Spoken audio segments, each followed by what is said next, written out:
Start. बच्चों आज हम लोग स्टडी करने जा रहे हैं magnetic effect of current and magnetism. ये जो यूनिट है ये बहुत ही इंपॉर्टेंट यूनिट है 12th क्लास का, और इससे क्वेश्चन नीट और IIT JEE मेन और एडवांस दोनों में आता है। और ये टॉपिक तो नहीं कहेंगे, एक बहुत बड़ा यूनिट है, और ये यूनिट इतना इम्पॉर्टेंट है जो आपको बोर्ड में भी अच्छा स्कोर करने में हेल्प कर देगा, ठीक है। और ये बहुत लोगों को अच्छे से समझ में नहीं भी आता है, लेकिन ऐसा कुछ नहीं है। मेरा मानना है कि अगर आपको समझ में आए, अच्छे से समझाया जाए, तो वह टॉपिक या चैप्टर या यूनिट आसान हो जाता है। तो मैं आपको प्रयास करूंगा समझाने का। देखिए, सबसे पहले हम लोग ये जानने का प्रयास करेंगे कि मैग्नेटिक इफेक्ट ऑफ करंट क्या है, इसका क्या मीनिंग है।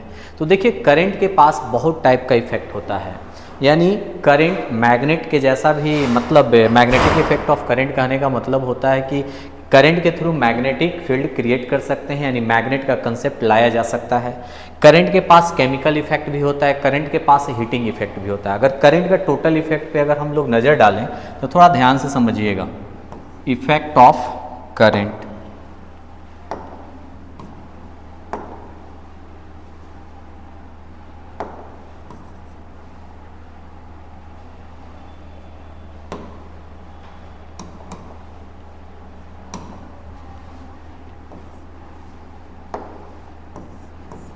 Effect of current. अगर करंट का इफेक्ट देखा जाए तो आप लोग 10th से लेकर 11th-12th तक 2-3 इफेक्ट पढ़ते हैं। एक तो यहाँ जो हम लोग पढ़ रहे हैं मैग्नेटिक इफेक्ट, दूसरा केमिकल इफेक्ट, और तीसरा हीटिंग इफेक्ट। यानी कहने का मतलब है बच्चों कि करंट के थ्रू हम लोग हीट प्रोड्यूस कर सकते हैं, केमिकल रिएक्शन करा सकते हैं, और आर्टिफिशियल मैग्नेट भी बना सकते हैं। तो यहाँ पे हम लोग को ये पढ़ना नहीं है और ना ही ये पढ़ना है। हाँ, लेकिन फिजिक्स में पढ़ा जाता है। यहाँ पे हम लोग को पढ़ना है मैग्नेटिक इफेक्ट। किसका? तो करंट का। ओके,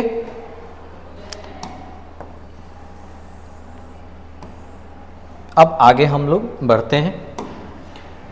तो यहाँ पे अगर स्टार्ट किया जाए तो सबसे पहला जो पॉइंट होगा इसमें ऑस्ट्रेट एक्सपेरिमेंट या ऑस्ट्रेट एक्सपेरिमेंट। एक साइंटिस्ट था जिसका नाम ऑस्ट्रेट था। उसने 1820 ईस्वी में करंट का मैग्नेटिक इफेक्ट से रिलेटेड एक्सपेरिमेंट करके लोगों को दिखाया, और उसने दिखाया कि किसी भी कंडक्टिंग वायर में जब इलेक्ट्रिक करंट पास करता है तो उसके अराउंड मैग्नेटिक फील्ड क्रिएट हो जाता है। तो यहाँ पे मेरे अनुसार समझने का जो पॉइंट है वह है मैग्नेटिक फील्ड। सबसे पहले हम लोग समझने का कोशिश करेंगे मैग्नेटिक फील्ड को, जिसे हम B वेक्टर से रिप्रेजेंट करते हैं। ध्यान रहे, फिजिक्स में किसी भी चैप्टर में फील्ड कंसेप्ट आए तो समझ जाना कि वह वेक्टर है। एज लाइक ग्रेविटेशनल फील्ड एक वेक्टर क्वांटिटी है, एज लाइक मैग्नेटिक फील्ड एक वेक्टर क्वांटिटी है, एज लाइक इलेक्ट्रिक फील्ड ये भी एक वेक्टर क्वांटिटी है। और जहाँ फ्लक्स लगेगा, जैसे मैग्नेटिक फ्लक्स, इलेक्ट्रिक फ्लक्स, ये सब स्केलर क्वांटिटी होता है बच्चों। एक छोटा मोटा ट्रिक के तौर पे आप अपने माइंड में रखना। तो यहाँ पे मैग्नेटिक फील्ड है, यह एक वेक्टर क्वांटिटी है जिसे B वेक्टर से भी रिप्रेजेंट करते हैं। तो सबसे पहले हम लोग मैग्नेटिक फील्ड के बारे में समझने का कोशिश करते हैं। जैसे देखिए, मान लेते हैं यह एक नेचुरल मैग्नेट है, बार मैग्नेट। इसमें ये नॉर्थ पोल है और ये साउथ पोल है।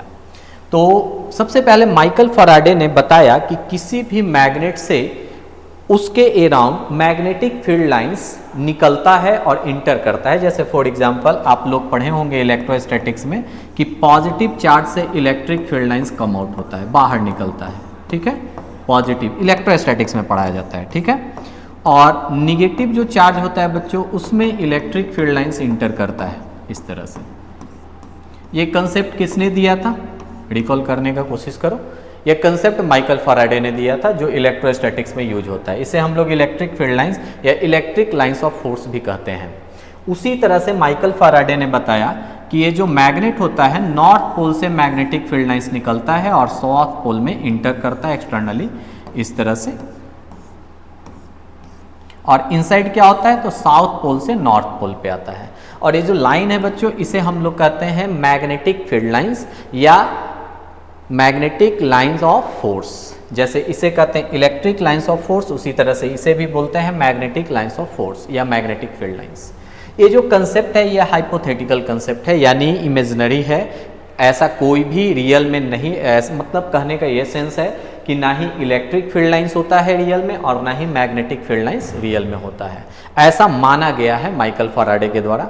अब प्रश्न ये उठता है कि क्यों माना गया है, क्योंकि मानने से बहुत सारा डेरिवेशन और मैग्नेट के रिगार्डिंग बहुत सारा कंसेप्ट का अच्छे ढंग से एक्सप्लेनेशन किया जा सकता है, इसलिए ऐसा माना गया है बच्चों। तो यहाँ पे ये तो आप समझ गए कि मैग्नेट जो आर्टिफिशियल मैग्नेट रहेगा या नेचुरल मैग्नेट होगा उसके अराउंड मैग्नेटिक फील्ड लाइंस होगा।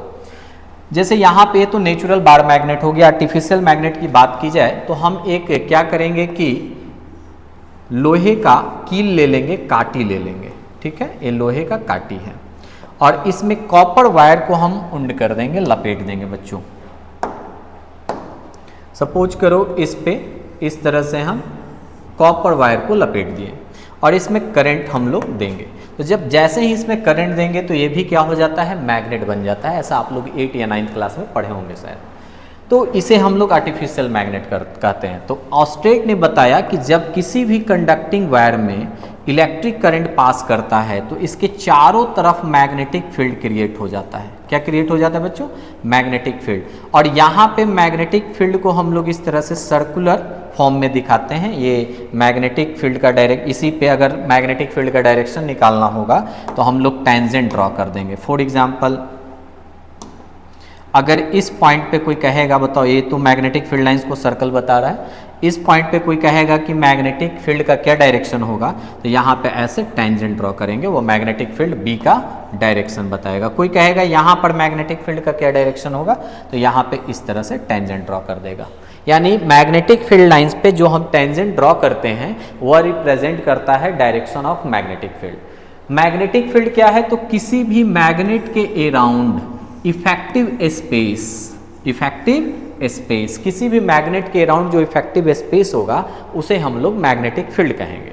और मैग्नेटिक फील्ड में अगर कोई दूसरा बाहर से मैग्नेट आता है या मैग्नेटिक मटेरियल को रखा जाता है तो उस पर मैग्नेटिक फोर्स लगता है। बिल्कुल वैसा ही घटना है जैसा आप लोगों ने इलेक्ट्रोस्टैटिक्स में पढ़ा होगा कि ये पॉजिटिव चार्ज है तो इसके चारों तरफ क्या हो गया, इलेक्ट्रिक फील्ड हो गया। और इलेक्ट्रिक फील्ड क्यों हुआ, क्योंकि इससे electric field lines come out हो रहा है, बाहर हो रहा है। तो इसके पॉजिटिव चार्ज के चारों तरफ जो इफेक्टिव स्पेस है बच्चों, इसे हम लोग इलेक्ट्रिक फील्ड कहते हैं। और इस इलेक्ट्रिक फील्ड में अगर बाहर से कोई भी चार्ज आता है तो उस पर फोर्स लगेगा, अट्रैक्शन का या रिपल्सन का, वह डिपेंड करेगा आने वाले चार्ज का नेचर क्या है। जैसे अगर बाहर से कोई पॉजिटिव चार्ज आता है तो यहाँ लाइक चार्ज है, रिपेल करेगा एक दूसरे को, और अगर कोई निगेटिव चार्ज आता है, अनलाइक चार्ज है, तो दोनों एक दूसरे को अट्रैक्ट करेगा। आप लोगों ने इलेक्ट्रोस्टैटिक्स में ऐसा कंसेप्ट पढ़ा होगा। तो उसी तरह से यहाँ भी देखिए ये मैग्नेट है, इसके अराउंड जो है मैग्नेटिक फील्ड क्रिएट हो गया। जहाँ तक ये मैग्नेटिक फील्ड लाइंस जाएगा वहाँ तक मैग्नेटिक फील्ड क्रिएट हो जाएगा। इसे हम लोग क्या नाम देंगे, मैग्नेटिक फील्ड। इसे क्या कहते हैं बच्चों, इसे हम लोग कहते हैं मैग्नेटिक फील्ड। क्लियर। इसी को हम लोग रिप्रेजेंट करते हैं बी वेक्टर से, कैपिटल बी वेक्टर से। तो अगर इस मैग्नेटिक फील्ड में कोई दूसरा मैग्नेट अगर आता है, सपोज करो यहाँ पे हमने एक मैग्नेट लाया, बार मैग्नेट, ये एन पोल है इसका और ये क्या है, साउथ पोल। तो यहाँ देखिए जैसे ही ये मैग्नेट यहाँ रखा जाएगा, यह एन और एन दोनों लाइक पोल है, तो दोनों के बीच रिपल्सन होगा, यानी ये मैग्नेट इस पे इस डायरेक्शन में फोर्स लगाएगा, तो ये मैग्नेट इस पर इस डायरेक्शन में फोर्स लगाएगा। अगर यहाँ पर एन ना रहता, एस रहता, यानी इस तरह से,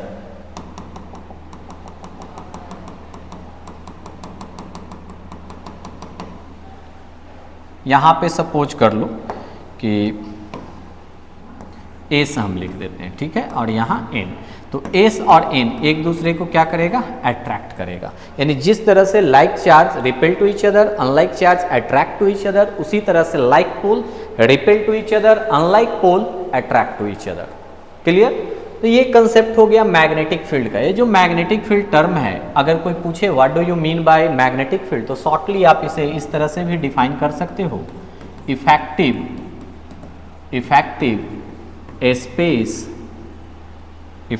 स्पेस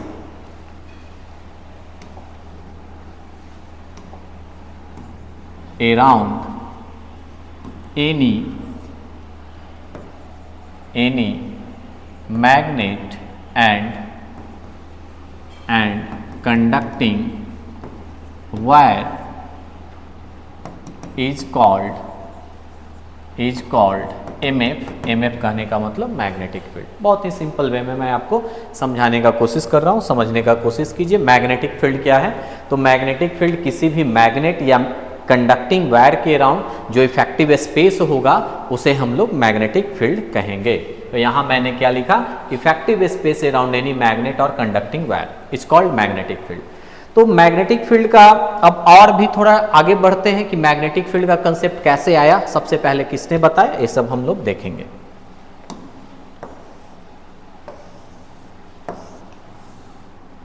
ठीक है, अब देखिए इस मैग्नेटिज्म के फील्ड में सबसे पहले ऑस्टेट नाम का एक साइंटिस्ट आया। ऑस्टेट नाम का एक साइंटिस्ट आया, ठीक है, और इसने एक एक्सपेरिमेंट किया। एक्सपेरिमेंट कब किया था? 1820 ईस्वी में एक एक्सपेरिमेंट करता है और एक्सपेरिमेंट के थ्रू एक कंक्लूजन निकालता है। कंक्लूजन यानी निष्कर्ष निकालता है। पहले हम एक्सपेरिमेंट पे नज़र डालते हैं। उसने क्या किया, ध्यान से समझने का कोशिश कीजिएगा। एक कंडक्टिंग वायर लिया है ना, इसको स्ट्रेट हम बनाने का कोशिश करते हैं।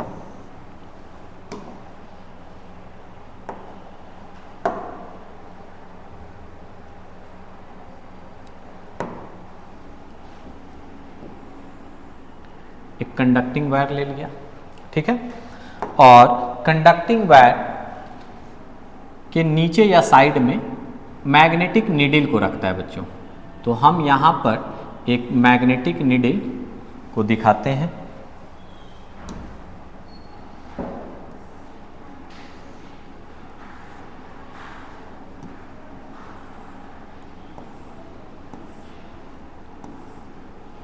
इस साइड इन पुल और इस साइड एस पुल, या मैग्नेटिक नीडल को रख दिया है। अभी इसमें कोई करंट फ्लो नहीं कर रहा है, यानी कहने का मतलब है कि इसमें जो करंट दिखाया जाएगा इनिशियली इसको जीरो रखा जाता है, यानी उस वायर में कोई करंट पास नहीं करता है। जैसे ही करंट का वैल्यू नॉन जीरो होता है, यानी ये जो वायर है इसमें इलेक्ट्रिक करंट का वैल्यू कुछ होता है, यानी इसे हम सपोज करो कनेक्ट कर देते हैं एक बैटरी से। यहाँ एक बैटरी इसमें कनेक्ट कर दिए। ये जो आपका है यह कंडक्टिंग वायर है, और कंडक्टिंग वायर को हम लोग थोड़ा थिक दिखा देते हैं। ये कंडक्टिंग वायर है, इसमें करंट फ्लो कर रहा है, आई नहीं है, और ये मैग्नेटिक नीडल यहाँ रखा हुआ था। तो इस मैग्नेटिक नीडल में देखा कि डिफ्लेक्शन आ गया, यानी जब इस कंडक्टिंग वायर से इलेक्ट्रिक करंट पास कर रहा है तो वह मैग्नेटिक नीडल जो इस तरह से पहले था अब ऐसे ना होकर इस तरह से या इस तरह से डेविएट करता है। तो ऐसा क्यों? कोई भी मैग्नेट डेविएट तभी करेगा जब उसके अराउंड कोई other external magnetic field create हो जाए या आ जाए किसी भी प्रोसेस के थ्रू। तो अगर यह नीडल अभी इस तरह से है, रेस्ट में है, डेविएट नहीं किया है, उसमें थोड़ा भी विचलन नहीं हुआ है, मोशन नहीं हुआ है, इसका मतलब करंट का वैल्यू जीरो है। जैसे ही करंट इसमें गया यह मैग्नेटिक नीडल मूव करता है। तो मूव कैसे करता है? तो देखिए इसमें करंट इस डायरेक्शन में जा रहा है, तो इसके अराउंड मैग्नेटिक फील्ड का डायरेक्शन फाइंड करने के लिए हम लोग राइट हैंड थंब रूल का यूज करते हैं। सपोज करो कि अगर इस पेन में इस तरह से करंट जा रहा है तो राइट हैंड के थंब को हम लोग करंट के डायरेक्शन में रखेंगे, और ये जो चार बाकी का फिंगर जो बच जा रहा है इसको कर्ल हम लोग करेंगे, इस तरह से मोड़ेंगे। तो ये देखो यहाँ पर मैग्नेटिक फील्ड का जो डायरेक्शन होगा वह डाउनवर्ड हो जाएगा, क्योंकि ये हमारा फिंगर यहाँ पे इस तरह से डाउनवर्ड डायरेक्शन में मूव कर रहा है। और इस पेन के जस्ट बिलो यहाँ पे कोई पूछेगा मैग्नेटिक फील्ड का क्या डायरेक्शन होगा, तो हम लोग इस तरह से अगर फिंगर को मोड़ते हैं तो यहाँ पे इस डायरेक्शन में मैग्नेटिक फील्ड होगा। और इस पेन के इस साइड अगर कोई पूछता है मैग्नेटिक फील्ड का डायरेक्शन, तो फिर हम लोग यही रूल अप्लाई करेंगे, ऐसे कर्ल करेंगे तो यहाँ से जस्ट ऊपर की तरफ मैग्नेटिक फील्ड का डायरेक्शन होगा। ओके, तो अगर यहाँ पे इस डायरेक्शन में जा रहा है इलेक्ट्रिक करंट और ऐसे अगर हम थंब को रखते हैं तो इस तरह से इनवर्ड यानी अंदर की तरफ मैग्नेटिक फील्ड हो गया। अंदर की तरफ मैग्नेटिक फील्ड हो गया, इसका मतलब मैग्नेटिक फील्ड लाइंस भी अंदर की तरफ जा रहा है। तो इसका मतलब यह हुआ कि इस साइड जो है एन पोल हो गया और अंदर में जो है एस पोल हो गया, साउथ पोल, क्योंकि मैग्नेटिक फील्ड लाइंस एक्सटर्नली क्या होता है, एन पोल से साउथ पोल पे जाता है। ओके, तो इसमें डिफ्लेक्शन कैसे होगा, तो देखिए बाहर की तरफ कौन सा पोल है, अभी अभी मैंने बताया बाहर की तरफ एन पोल और अंदर की तरफ एस पोल। तो ये जो साउथ पोल है, जो मैग्नेटिक नीडल का साउथ पोल है, उसे बाहर की तरफ एन पोल खींचेगा अपने साइड, इसलिए इसका जो मूवमेंट होगा बच्चों वह इस तरह से हो जाएगा।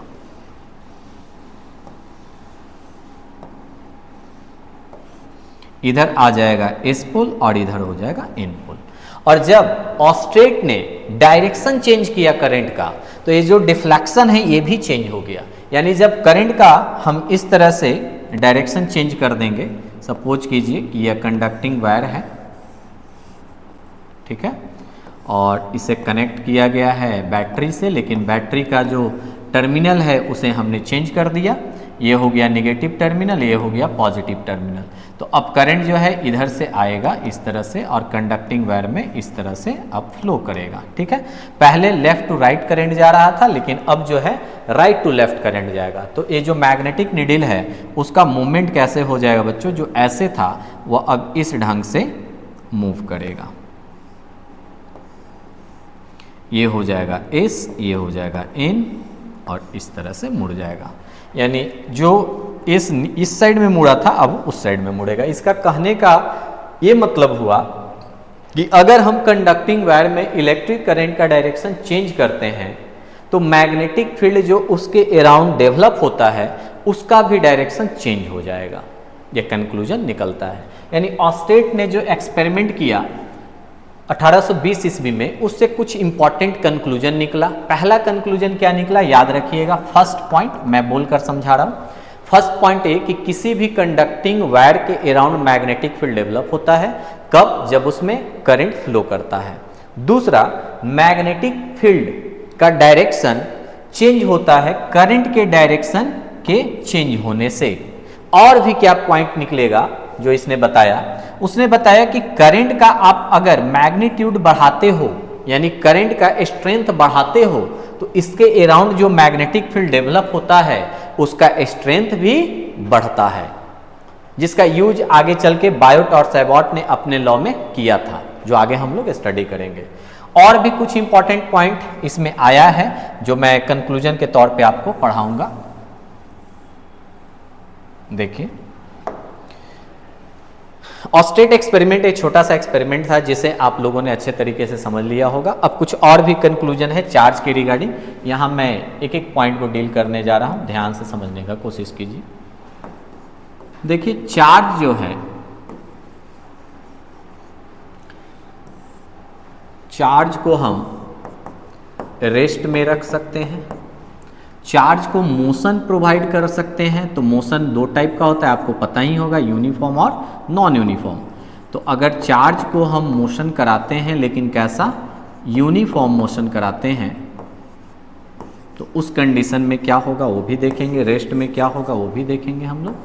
और जब चार्ज नॉन यूनिफॉर्म मोशन करेगा, नॉन यूनिफॉर्म मोशन करेगा, उस कंडीशन में क्या होगा ये भी हम लोग देखेंगे। और जो भी हम बताने जा रहे हैं ये ऑस्टेट ने बताया था कैसे, तो यहाँ पर ध्यान से समझना। देखिए अभी अभी हम लोगों ने सीखा और देखा कि किसी भी कंडक्टिंग वायर में जब करंट फ्लो करता है, I फ्लो करता है, I का वैल्यू नॉन जीरो होता है यानी जीरो नहीं है, कुछ है, तो इसके अराउंड मैग्नेटिक फील्ड क्रिएट हो जाता है। यह हम लोगों ने देखा, एक्सपेरिमेंट करके भी देख सकते हैं। यहाँ पे तो अभी हमारे पास अवेलेबल नहीं है अपरेटस, अगर रहता तो करके दिखाते हैं जरूर आपको, लेकिन आने वाले कुछ वीडियो में या कुछ टाइम लगेगा मुझे, लेकिन मैं आपको एक्सपेरिमेंट भी करके दिखाऊंगा। अभी मैं आपको थ्योरेटिकली पढ़ाने का कोशिश कर रहा हूँ। यहाँ पर देखिए ऑस्टेट ने बताया था कि किसी भी कंडक्टिंग वायर में करंट फ्लो करता है तो उसके अराउंड मैग्नेटिक फील्ड डेवलप होता है। तो आप ही बताइए, अगर आपसे कोई पूछे what do you mean by current, flow of charge, flow of charge, simply बहुत ही सिंपल तरीके से हम लोग कह सकते हैं करंट क्या है भाई, तो चार्ज का प्रवाह है, चार्ज फ्लो करता है तो उसी में क्या डेवलप हो जाता है, करंट। ठीक है, अब वो अलग बात है, कोई कहता है प्रोटॉन का फ्लो, तो कोई कहता है इलेक्ट्रॉन का फ्लो, तो इलेक्ट्रॉन का फ्लो जो होता है वो अपोजिट डायरेक्शन में, तो प्रोटॉन का सेम डायरेक्शन में, वो सब 10th लेवल का है जो आप लोग अच्छे तरीके से जानते हैं। लेकिन चार्ज फ्लो तो किया ना, करंट फ्लो किया, मतलब क्या, चार्ज फ्लो किया। तो इसका मतलब ये है कि अगर चार्ज यूनिफॉर्म मोशन में होगा तो मैग्नेटिक फील्ड डेवलप होगा, चार्ज नॉन यूनिफॉर्म मोशन में होगा तो भी मैग्नेटिक फील्ड डेवलप होगा। क्या चार्ज रुका हुआ रहेगा तो क्या मैग्नेटिक फील्ड डेवलप होगा, नहीं।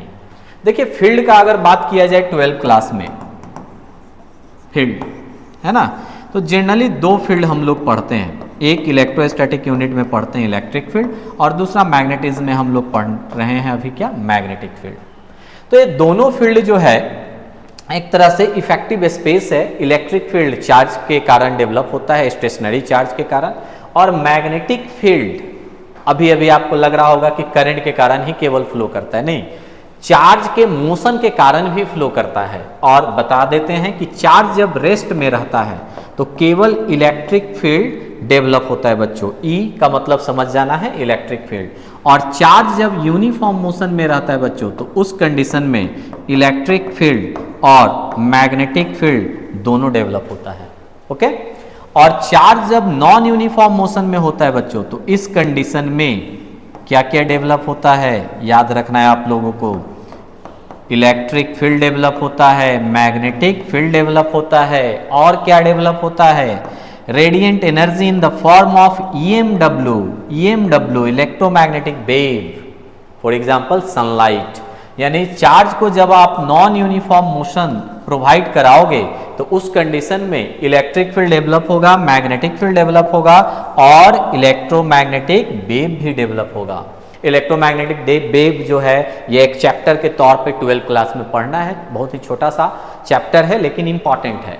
ओके, तो हम लोग पढ़ेंगे जब आएगा टाइम। तो इलेक्ट्रोमैग्नेटिक वेव का मतलब आप लोग समझते ही हैं, नहीं समझते तो मैं आपको शॉर्टली बता देना चाहता हूं। इलेक्ट्रोमैग्नेटिक वेव एक वेव है जिसमें इलेक्ट्रिक फील्ड और मैग्नेटिक फील्ड दोनों होता है और परपेंडिकुलरली होता है।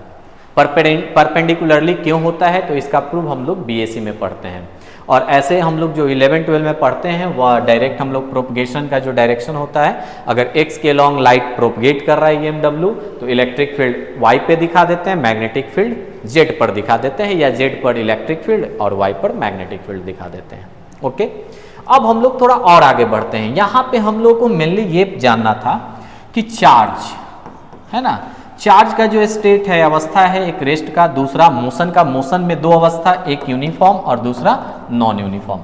याद रखना है जब रेस्ट में हो चार्ज तो केवल इलेक्ट्रिक फील्ड, यूनिफॉर्म मोशन हो तो इलेक्ट्रिक फील्ड और magnetic field, non uniform motion हो तो इलेक्ट्रिक फील्ड, मैग्नेटिक फील्ड और EMW। यह ऑस्टेट एक्सपेरिमेंट का एक इंपॉर्टेंट कंक्लूजन है जिससे क्वेश्चन ऑब्जेक्टिव आ सकता है नीट और बोर्ड में। इससे कभी भी आपको IIT JEE मेन में क्वेश्चन आने वाला नहीं है। मैं जब भी जो भी टॉपिक पढ़ाऊंगा मैं आपको बताते चलूंगा कि किस टॉपिक से किस लेवल का क्वेश्चन एराइज होता है, कौन से एग्जाम के लिए कौन सा टॉपिक या पॉइंट ज़्यादा इंपॉर्टेंट है। ओके, अब हम लोग आगे बढ़ते हैं।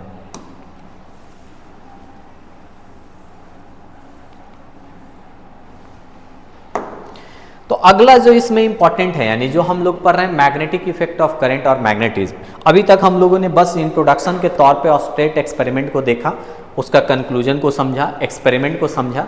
अब और आगे हम लोग समझने जा रहे हैं इसमें मेनली हम लोग को समझना है मैग्नेटिक फील्ड का डायरेक्शन। हालांकि मैंने राइट हैंड थंब रूल बताया, लेकिन फिर भी बच्चों को इसमें हमेशा कन्फ्यूजन होता है, तो इस पर थोड़ा मैं ज़्यादा टाइम दूंगा।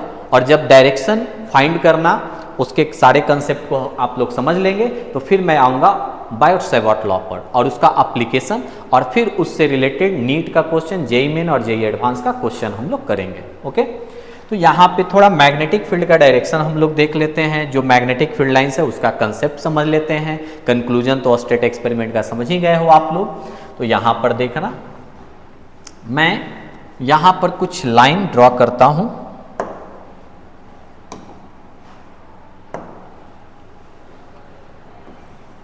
देखो ये एक लाइन है, ठीक है, और एक यहाँ पर इस तरह से लाइन। ओके, अब इस जो लाइन को हमने दिखाया, जो स्ट्रेट लाइन है, सपोज करो इसमें करंट इस डायरेक्शन में फ्लो कर रहा है, ठीक है, और इसमें करंट जो है इस डायरेक्शन में फ्लो कर रहा है, ठीक है। एक और मैं बनाता हूँ शेप सर्कल का।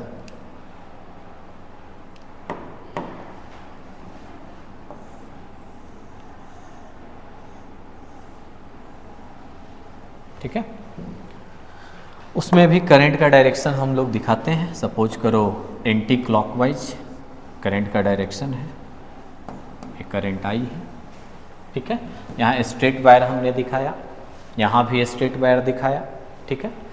तो देखो, अगर इस स्ट्रेट वायर में current left to right flow कर रहा है, ठीक है, तो इसके अराउंड जो मैग्नेटिक फील्ड डेवलप होगा, उस मैग्नेटिक फील्ड का डायरेक्शन हम लोग कैसे फाइंड करेंगे? तो सिंपल सा तरीका है, हमेशा याद रखना है, right hand thumb rule.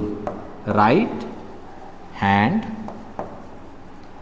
Thumb rule का यूज करते हैं।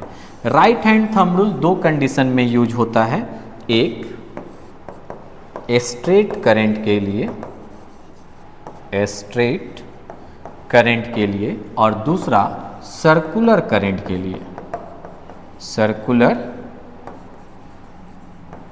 करंट के लिए। हालांकि डायरेक्शन फाइंड करने के लिए, मैग्नेटिक फील्ड का डायरेक्शन फाइंड करने के लिए और भी लॉ दिया गया है। नॉक टू नॉक रूल है, फिर स्लाइडिंग रूल है, तो उस सब का यूज कुछ खास नहीं है, उसका यूज करोगे तो ज़्यादा कन्फ्यूजन होगा। लेकिन अगर आप राइट हैंड थंब रूल को समझ जाते हो मैग्नेटिक फील्ड का डायरेक्शन फाइंड करने के लिए, तो आप हमेशा सही डायरेक्शन को रिप्रेजेंट कर पाओगे न्यूमेरिकल में। इसलिए मैं इसको आपको समझा रहा हूँ और ध्यान से समझना। स्ट्रेट करंट कहने का मतलब हो गया, अगर कंडक्टिंग वायर स्ट्रेट है, उसमें करंट पास कर रहा है, तो उस समय राइट हैंड थंब रूल का यूज करेंगे तो वह पार्ट हो जाता है स्ट्रेट करंट वाला। और अगर सर्कुलर लूप है और उस लूप में इलेक्ट्रिक करंट पास कर रहा है, तो वह हो गया सर्कुलर करंट वाला। ऐसा नहीं समझना कि करंट का दो टाइप होता है, कि स्ट्रेट करंट और दूसरा सर्कुलर करंट, ऐसा नहीं समझना। करंट एसी और डीसी ही होता है, ये नहीं होता है। ये मैं जैसे करंट का जो पाथ है ना, उसके रिगार्डिंग मैंने नाम रखा है स्ट्रेट करंट और circular current. Okay, right hand thumb rule तो हम लोग क्रॉस प्रोडक्ट में भी पढ़ते हैं, लेकिन वहां पे क्रॉस प्रोडक्ट में हम लोग क्रॉस प्रोडक्ट का डायरेक्शन फाइंड करने के लिए, या इन कैप जो यूनिट वेक्टर होता है उसका डायरेक्शन फाइंड करने के लिए करते हैं।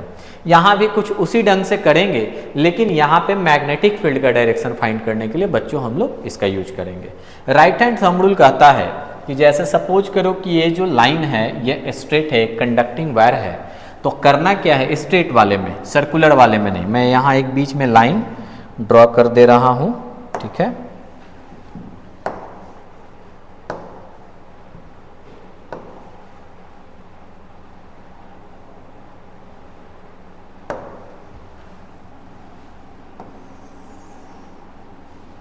वो बाद में हम लोग स्टडी करेंगे, यहाँ देखते हैं।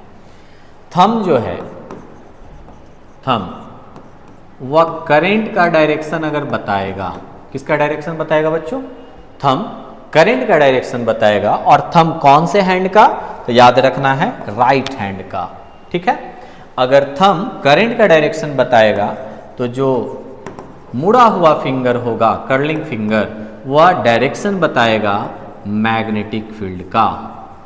मैग्नेटिक फील्ड का। ओके, इस कंडीशन में स्ट्रेट कंडक्टिंग वायर में अगर करंट फ्लो करेगा तो याद रखना है थंब जो है राइट हैंड का वह करंट के डायरेक्शन को अगर रिप्रेजेंट करेगा तो जो भी 4 फिंगर मुड़ते हैं, कर्ल होते हैं, वह मैग्नेटिक फील्ड के डायरेक्शन को बताता है।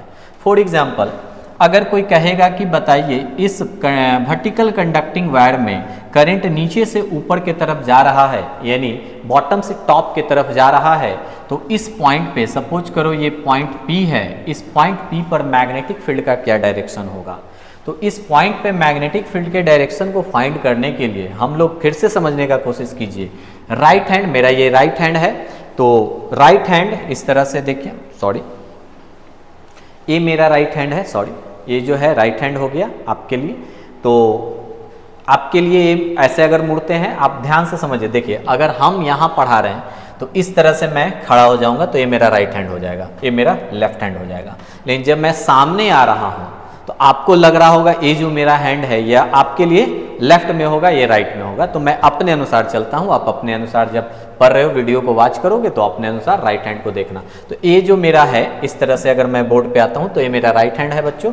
तो मैं राइट हैंड के अंगूठे को इस तरह से रखूंगा और ये जो 4 फिंगर है कर्ल होगा तो इस साइड यानी इसके राइट साइड में जो ये 4 फिंगर है अगर कर्ल होता है, मुड़ता है तो अंदर की तरफ जाएगा। कभी भी इसे हम इस तरह से नहीं मोड़ सकते हैं, अगर ऐसे मोड़ेंगे उंगली टूट जाएगी और ये जो लॉ है उंगली तोड़ने के लिए नहीं दिया गया है, राइट। तो ये जो अंगूठा है अगर करंट के डायरेक्शन को बताएगा तो यहाँ पे ये इनवर्ड अंदर की तरफ जाएगा, यानी यहाँ पर इस पॉइंट पे बच्चों मैग्नेटिक फील्ड अंदर की तरफ होगा। और इनसाइड डायरेक्शन को दिखाने के लिए यहाँ पर इस यूनिट में मैग्नेटिज्म में कुछ सिंबल का यूज होता है, आप याद रखना। क्रॉस अगर मैं बनाऊं या कोई भी बनाए तो इसका मतलब हो जाता है into the plane, into the plane, okay. और अगर डॉट इस तरह से देता है और ऐसे सर्कल बना देता है तो इसका मतलब होता है ऑन टू द प्लेन, इसका मतलब होता है बच्चों on to the plane, okay.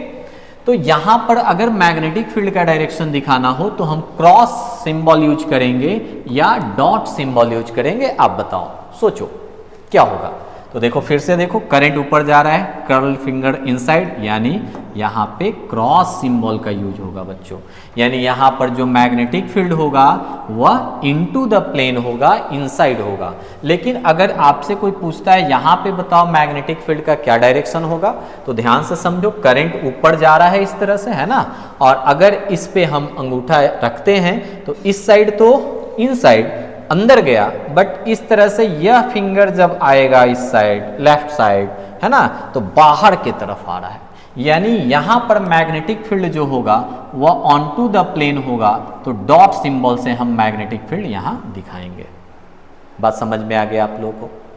अगर यहां पर आपसे कोई पूछे कि बताइए ये जो लाइन है यानी जिसे हम कंडक्टिंग वायर समझ रहे हैं, स्ट्रेट कंडक्टिंग वायर, इसके एवं यहाँ पर मैग्नेटिक फील्ड का क्या डायरेक्शन होगा, उसे हम क्रॉस से रिप्रेजेंट करें कि डॉट से।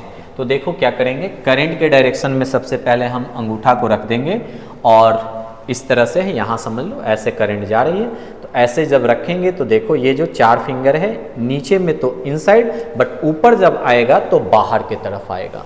इसका मतलब यहाँ पे जो हम दिखाएंगे वह डॉट सिंबल से मैग्नेटिक फील्ड को दिखाएंगे, यानी ऑन टू द प्लेन, बाहर की तरफ, आउटसाइड। और इसके नीचे क्या होगा बच्चों, तो करंट के डायरेक्शन में रखेंगे तो इनसाइड, यानी यहाँ पर मैग्नेटिक फील्ड क्रॉस सिंबल से दिखाएंगे, यानी इनटू द प्लेन। बात समझ में आ रहा है। इस तरह से हम लोग स्ट्रेट कंडक्टिंग वायर के केस में राइट हैंड थंब रूल का यूज करके हम लोग मैग्नेटिक फील्ड का डायरेक्शन बताते हैं। अब सेकंड जो केस है वह है सर्कुलर करंट का। इसको हम लोग समझ लेते हैं कि जब कंडक्टिंग वायर जिसमें करंट फ्लो कर रहा है अगर वह स्ट्रेट ना हो, कर्व हो या सर्कुलर हो, तो उस कंडीशन में हम लोग कैसे मैग्नेटिक फील्ड के डायरेक्शन को दिखाएंगे। बहुत ही ईजी है। यहाँ देखिए, इसमें जो थंब है, थंब यहाँ पर देखिए, थंब किसका डायरेक्शन बता रहा था, करंट, लेकिन यहाँ पे थंब करंट का डायरेक्शन नहीं बताएगा।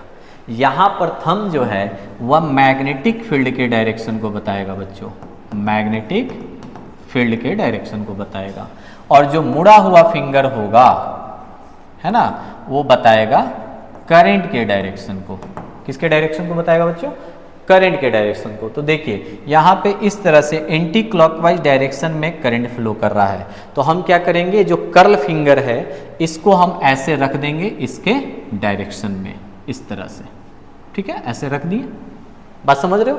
तो इस तरह से हम ऐसे रख देंगे। तो देखो जब इस तरह से हम रखेंगे, ये 4 फिंगर, ये जो कर्ल हो रहा है ऐसे रखेंगे, तो अंगूठा बताओ किधर है? बाहर की तरफ। अंगूठा कहाँ है बच्चों? बाहर की तरफ। इसका मतलब ये है कि इसके सेंटर पे, यहाँ पे अगर मैग्नेटिक फील्ड दिखाना रहेगा तो डॉट से दिखाएंगे और ये हो जाएगा आउटवर्ड, बाहर की तरफ। इसको आप इस ढंग से भी समझ सकते हैं, ये जो ट्रिक है ना, इससे भी। देखो मैं कैसे आपको समझाता हूँ। मेरे पास अगर पेज रहता, या ऐसे सपोज करो मेरे पास ये वॉच है ना, इससे आप समझने का कोशिश करो। सपोज करो कि ये सर्कुलर है, ये इस तरह से एक सर्कल है। अब इसमें देखो करंट का डायरेक्शन, जैसे इस तरह से अगर मैं इस रखूंगा यहाँ, तो इसमें एंटी क्लॉकवाइज डायरेक्शन में दिखाना है, ऐसे करंट को दिखाना है। ओके, तो अगर सपोज करो यहाँ पे करंट इधर जा रहा है ना, एंटी क्लॉकवाइज दिखाना है, और इसी रूल को अगर फॉलो करते हैं, सेम वही ट्रिक, थंब करंट, तो इसमें एक एलिमेंट्री पार्ट, सपोज करो एक छोटा सा हिस्सा, इसका ये छोटा सा पार्ट है, इसको मैं कंसीडर कर लिया, छोटा सा पार्ट, ये जो लेंथ है काफी कम होगा। इसमें करंट किधर जा रहा है बच्चों? तो उस डायरेक्शन में जा रहा है, एंटी क्लॉकवाइज, उस डायरेक्शन में। तो मैं राइट हैंड जो मेरा है, राइट हैंड के अंगूठा को, यानी इसी ट्रिक को मैं फॉलो कर रहा हूं, ऐसे रख दिया। तो आप सोचो इस एलिमेंट, जो छोटा सा एलिमेंट, कहने का मतलब very small part, that is called elementary part, तो यहां पे अगर मैं अंगूठा को रखूंगा तो फिंगर ऐसे आएगा और ऐसे मुड़ेगा और बाहर की तरफ यहां से निकलेगा, ये 4 फिंगर। अच्छे से सोचो, अगर इस तरह से रखूंगा, यहां से ऐसे फिंगर मुड़ा, अंदर से फिर इस सर्कल के थ्रू बाहर निकल जाएगा। तो यहां पे यह बिल्कुल सही है, यानी उस तरीके से भी आप सर्कुलर लूप के केस में मैग्नेटिक फील्ड के डायरेक्शन को बता सकते हो। और नहीं तो सिंपली आप याद रखना, thumb represent direction of magnetic field and curling finger represent direction of current. तो करंट के डायरेक्शन में उंगली को मोड़ दो, अंगूठा जिधर रहेगा वह डायरेक्शन होगा मैग्नेटिक फील्ड का। सपोज करो अगर हम एक और सर्कल बनाएं, है ना, सपोज करो यहाँ एक छोटा सा सर्कल दिखाते हैं ऐसे, और इसमें अब जो करंट का डायरेक्शन है बच्चों वह क्लॉकवाइज कर देते हैं। क्या कर देते हैं? Clockwise.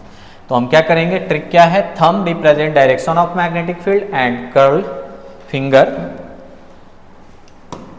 Represent direction of current. तो करंट के डायरेक्शन में पहले मैं रख दिया कर्ल फिंगर को, जो मुड़ रहा है ऐसे, अंगूठा किधर गया? अंदर के तरफ, इनसाइड। तो यहाँ पे जो हम दिखाएंगे मैग्नेटिक फील्ड क्रॉस के थ्रू, यानी यह बता रहा है कि जब करंट सर्कुलर लूप में क्लॉकवाइज हो, CW का मतलब क्लास वर्क नहीं, यह समझना है, क्लॉकवाइज, तो उस कंडीशन में magnetic field into the plane, और जब होगा ACW यानी एंटी क्लॉकवाइज, तो उस कंडीशन में मैग्नेटिक फील्ड होगा ऑन टू द प्लेन। अब मैं समझ रहा हूं कि आप लोगों का जो है कंसेप्ट क्लियर हो गया होगा regarding the direction of magnetic field. तो आगे बढ़ा जाए। ओके,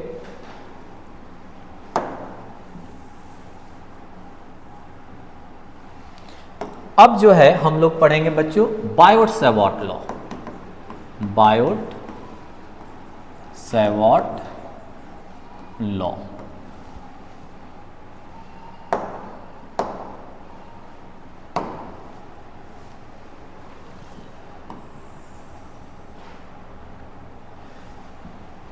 देखो बायोट-सैवर्ट लॉ जो है, बायोट और सैवर्ट दोनों ने मिलकर दिया था। ऐसा नहीं कि एक ही पर्सन का ये नाम है, बायोट अलग है, सैवर्ट अलग है।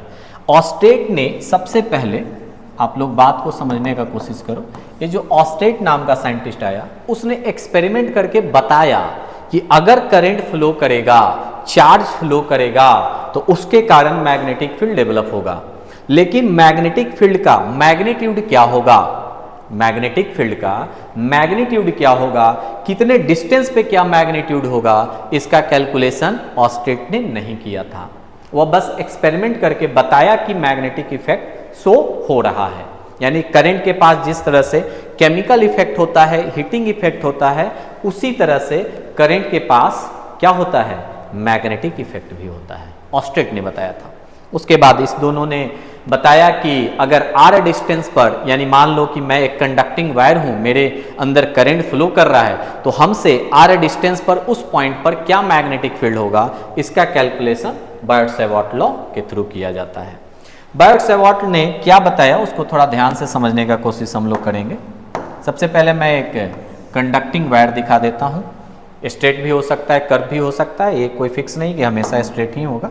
ओके, तो अब यहाँ पे समझ लेना है। जैसे सपोज करो कि ये जो कंडक्टिंग वायर है इसमें करंट फ्लो कर रहा है आई, ऐसे, ठीक है। इस कंडक्टिंग वायर का नाम हम लोग रख देते हैं एन, और इसमें एक एलिमेंट्री पार्ट कंसीडर करते हैं बच्चों। ये जो है एलिमेंट्री पार्ट है। ओके, ये जो है एलिमेंट्री पार्ट हो गया।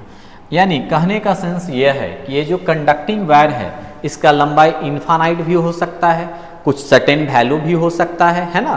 तो आगे चलकर जैसे कोई कहेगा कि एक स्ट्रेट कंडक्टिंग वायर है 10 मीटर लंबा है, उसके कारण मैग्नेटिक फील्ड बताइए, तो वह इसके एप्लीकेशन में हम लोग पढ़ेंगे। अभी बस एलिमेंट्री पार्ट के कारण, यानी बहुत ही एक छोटे से हिस्से के कारण किसी सर्टेन डिस्टेंस पर मैग्नेटिक फील्ड क्या होगा उसका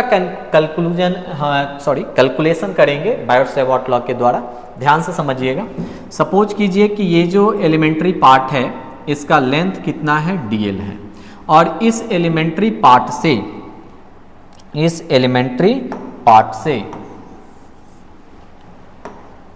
r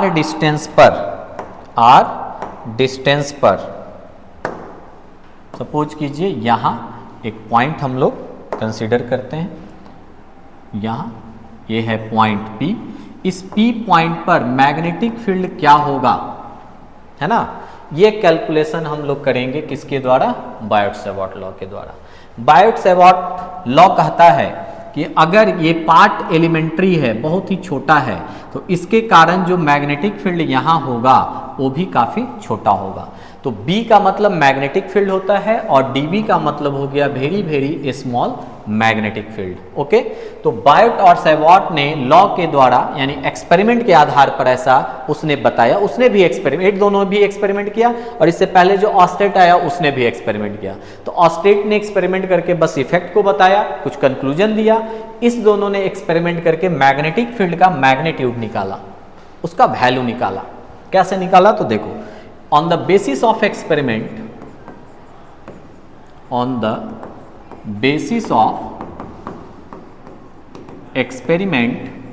एक्सपेरिमेंट के आधार पे इस दोनों ने बताया कि एलिमेंट्री पार्ट के कारण जो r डिस्टेंस पर मैग्नेटिक फील्ड dB डेवलप हो रहा है। dB कहने का मतलब ऐसा नहीं समझ जाना D for dog, B for magnetic field या B फॉर बॉय, नहीं। dB कहने का मतलब the very very small value of magnetic field. देखो फिजिक्स में कुछ ऑपरेटर होता है जैसे D, डेल्टा,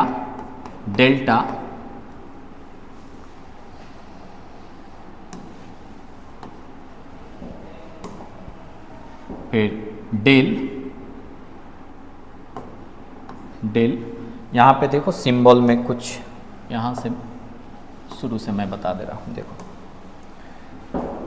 ये डेल्टा का सिंबल है, ठीक है, ये भी डेल्टा का सिंबल है, ये डेल का सिंबल है, ये डेल का सिंबल है, डेल्टा का उल्टा, और ये डी, ठीक है। तो जनरली जो डेल है पार्शियल डिफरेंशिएशन में यूज होता है, और हम लोग इलेक्ट्रोस्टैटिक्स में पढ़ते हैं पोटेंशियल ग्रेडियंट, और वर्क पावर एनर्जी में भी पढ़ते हैं, तो वहाँ भी हम लोग ये सिंबल यूज करते हैं डेल। इसको तो नेबुला ऑपरेटर भी बोला जाता है बच्चों हायर क्लास में।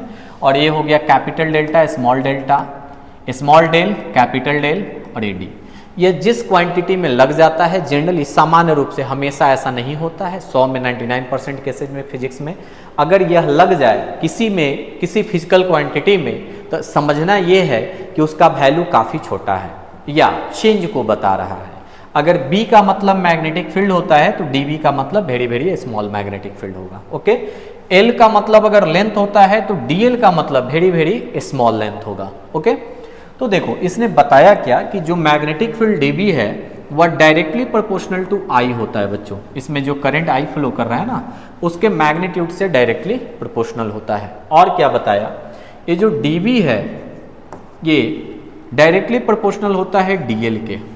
dl यानी ये एलिमेंट्री पार्ट जितना बड़ा होगा मैग्नेटिक फील्ड उतना ही ज़्यादा होगा। और इसमें एक टर्म आया है, उसके लिए यहाँ मुझे कुछ न कुछ एंगल तो दिखाना पड़ेगा। तो यहाँ मैं एंगल क्या दिखा दिया, थीटा। तो उसने बताया कि ये जो dB होता है साइन थीटा का डायरेक्टली प्रोपोर्शनल होता है, और ये जो dB होता है डिस्टेंस P पॉइंट का उस एलिमेंट्री पार्ट से, यानी यहाँ ये एलिमेंट्री पार्ट है, ये पॉइंट है जहाँ हम लोग को मैग्नेटिक फील्ड बताना है। तो इस पॉइंट से इस एलिमेंट्री पार्ट का जो डिस्टेंस स्मॉल r है उसके स्क्वायर का इन्वर्सली प्रोपोर्शनल होता है ये मैग्नेटिक फील्ड dB। तो अगर ये सारे पॉइंट को जो एक्सपेरिमेंट के आधार पर इस दोनों ने ऑब्जर्व किया, अगर कंबाइंड कर दिया जाए, एक साथ लिखा जाए, तो हम लोग कैसे लिख सकते हैं बच्चों, बहुत ही इजी वे में। देखो dV directly proportional to ideal sine theta, ideal sine theta upon r square. लिख सकते हैं कि नहीं, लिख सकते हैं। आपको पता ही होगा कि इस साइन को जब इक्वल टू में हम लोग कन्वर्ट करते हैं तो एक कांस्टेंट देते हैं बच्चों। तो यहाँ पे जो कांस्टेंट दिया जाएगा वह होगा mu naught upon 4 pi for vacuum and air. आगे उस पर डिस्कशन होगा। ये कांस्टेंट हो गया बच्चों म्यू नॉट अपॉन 4 पाई, जिसका वैल्यू होता है 10 टू द पावर -7 यूनिट। ये सारा चीज़ मैं आपको बताऊंगा। आई dl sine theta upon r square.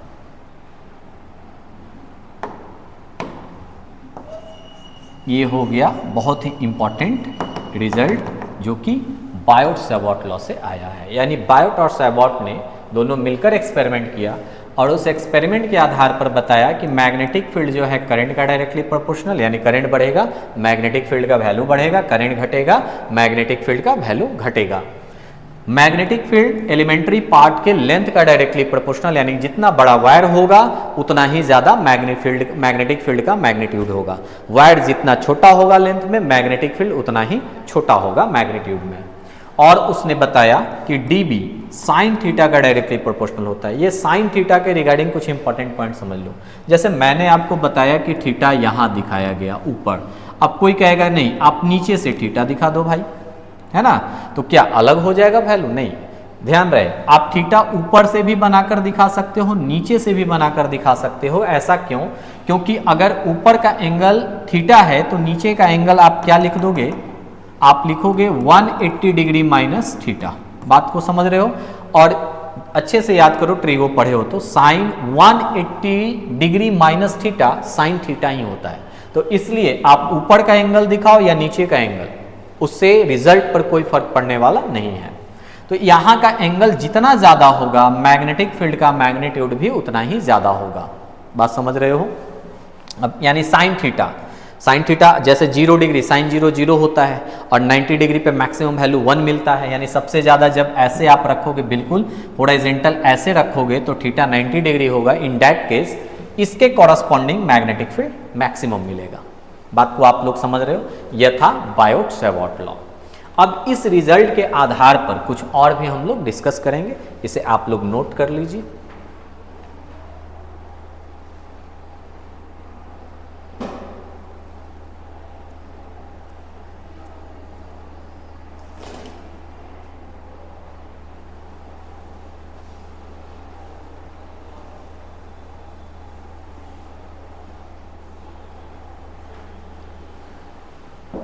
Note कर लिए, आगे बढ़ते हैं।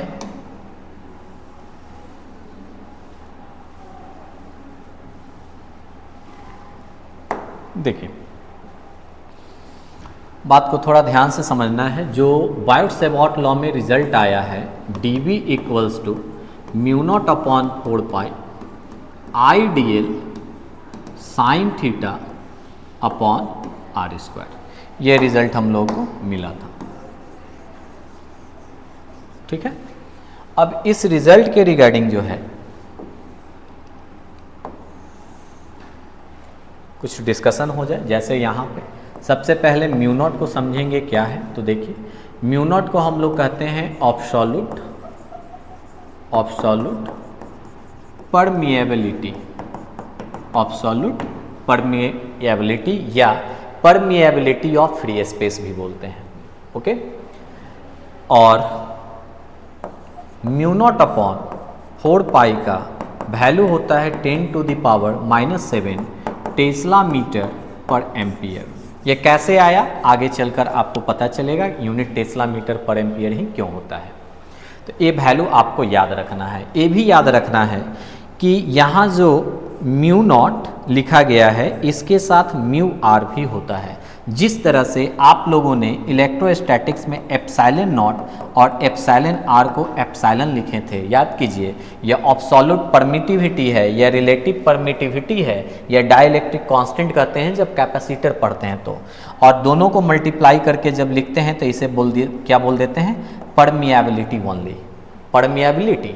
ओके, उसी तरह से परमिटिविटी, इसे हम लोग परमिटिविटी बोलते हैं। और यहाँ पर ध्यान देना, जिस तरह से इसे परमिटिविटी इलेक्ट्रोस्टैटिक्स में बोलते हैं और इसे रिलेटिव परमिटिविटी बोलते हैं, इसे ऑब्सोल्यूट परमिटिविटी बोलते हैं, उसी तरह से इसे ऑब्सोल्यूट परमिएबिलिटी, हिंदी में चुंबकशीलता बोलते हैं, और इसे रिलेटिव परमिएबिलिटी बोलते हैं, और कंबाइंडली केवल परमिएबिलिटी बोलते हैं। ओके, फिर आप याद करो इसका वैल्यू 1 होता है ना, एयर और वैक्यूम के केस में। हालांकि वैक्यूम के केस में एग्जैक्ट 1 होता है, एयर के केस में एग्जैक्ट 1 नहीं होता है, 1.0029 होता है जो एनसीईआरटी में लिखा हुआ है। और इसका वैल्यू तो आपको पता ही था, पता है ना।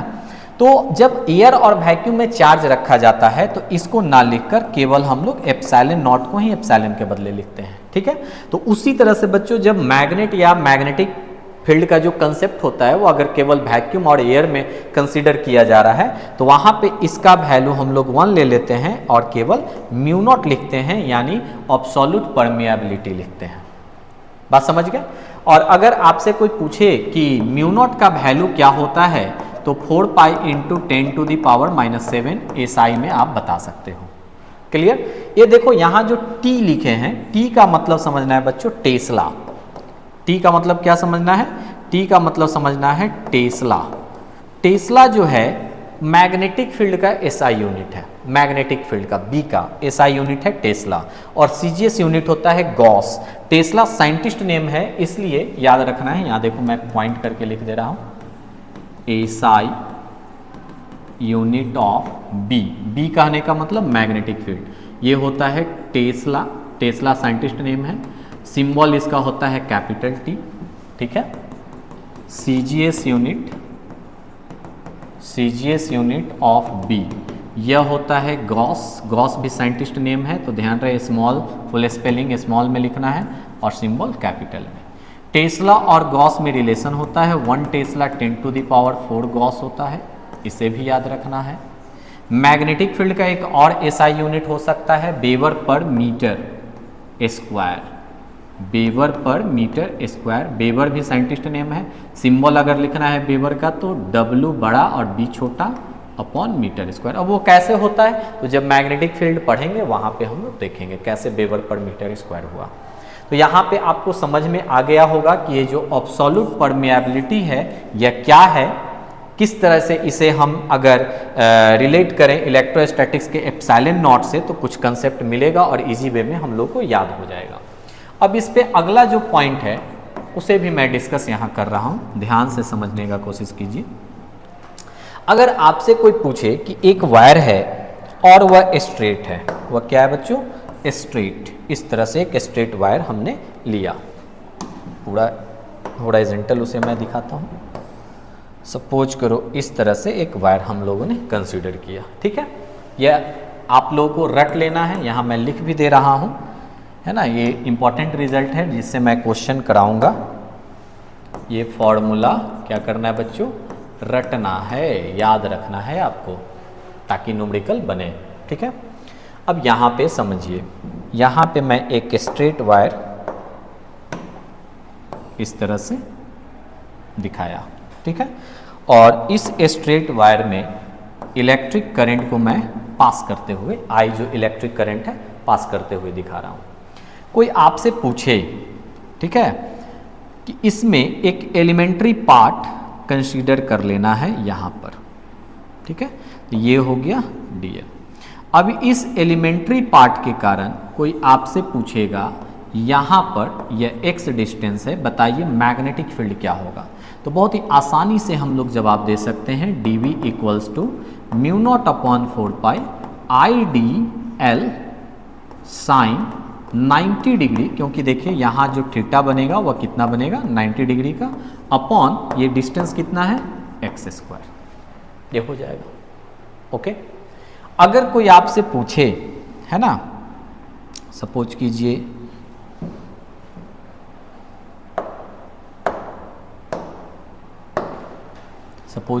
यहाँ पे अगर कोई आपसे पूछ दे, ठीक है, यहाँ पे अगर आपसे पूछे कि क्या होगा मैग्नेटिक फील्ड, और सपोज कीजिए कि इधर का जो एंगल है बच्चों वह 120 डिग्री है, कितना है 120 डिग्री, और यहाँ पे कोई पूछे आपसे कि मैग्नेटिक फील्ड क्या होगा, तो कैसे आप बताओगे मैग्नेटिक फील्ड? क्या 120 डिग्री लिखोगे? नहीं, हमेशा याद रखना है मैक्सिमम 90 डिग्री, नहीं तो 90 डिग्री से स्मॉल वाला एंगल लेना है, ठीक है। तो यह एंगल कितना होगा 60, तो यहाँ पे लिखा जाएगा mu naught upon 4 pi I D L sine 60 degree upon, ये जो डिस्टेंस है मान लो ये डिस्टेंस जेड है, तो यहाँ क्या लिख देंगे जेड स्क्वायर, ये होगा वैल्यू।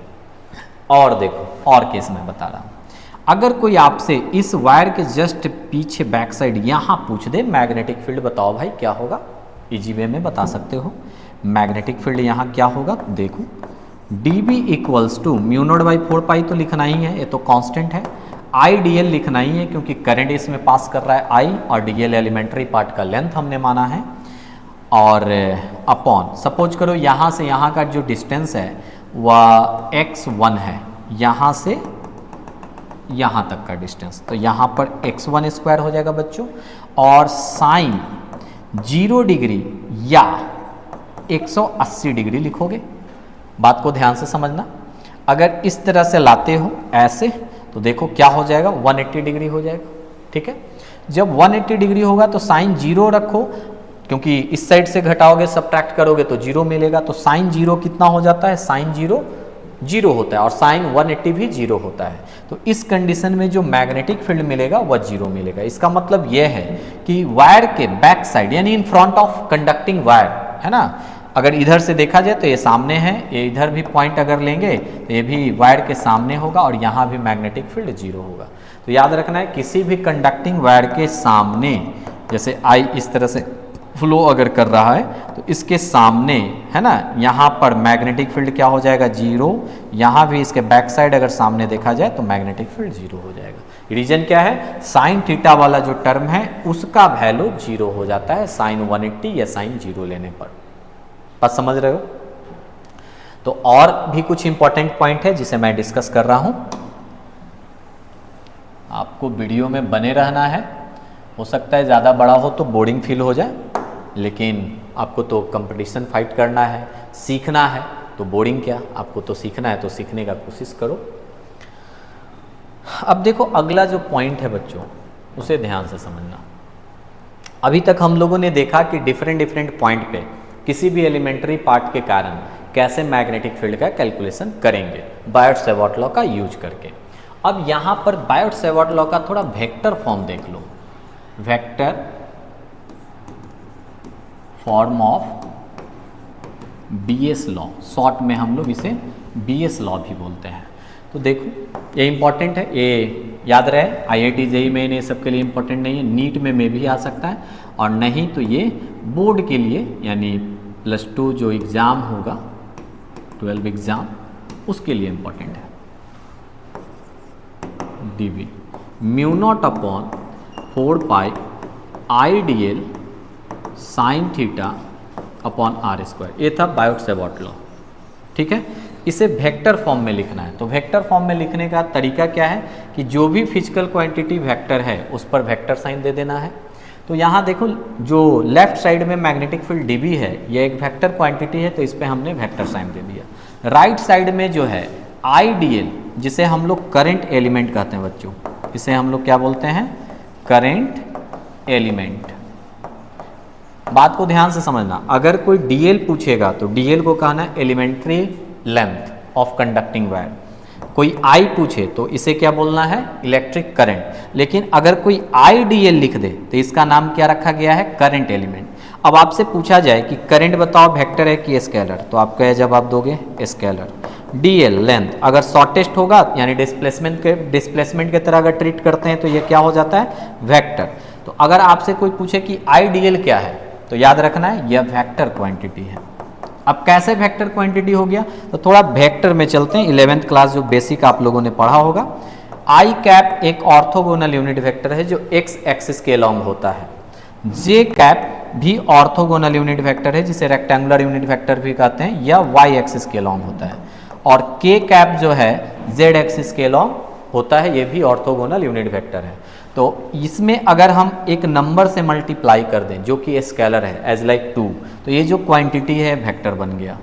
अगर इसमें -3 से मल्टीप्लाई करते हैं तो ये भी वेक्टर बन गया, क्योंकि ये वेक्टर है ना, तो वेक्टर इंटू स्केलर वेक्टर ही होता है। उसी तरह से यहाँ पर आईडीएल, आई जो है वह स्केलर है बट डीएल वेक्टर है, तो आईडीएल को कंबाइंडली वेक्टर ट्रीट करते हैं और इसका डायरेक्शन जो डीएल का होगा वही उसका डायरेक्शन होता है। अब इसे वेक्टर फॉर्म में लिखना है तो हम क्या करेंगे, दो तरीका है। यहाँ एक यूनिट वेक्टर इन कैप से मल्टीप्लाई कर देंगे, तो यह हो गया बायोट-सैवर्ट लॉ यानी बीएस लॉ का वेक्टर फॉर्म। एक दूसरा तरीका भी है, आप याद कीजिए क्रॉस प्रोडक्ट पढ़े होंगे 11th क्लास में। अगर ए क्रॉस बी पूछा जाए आपसे तो क्या होता है, A B sine theta n cap, याद है।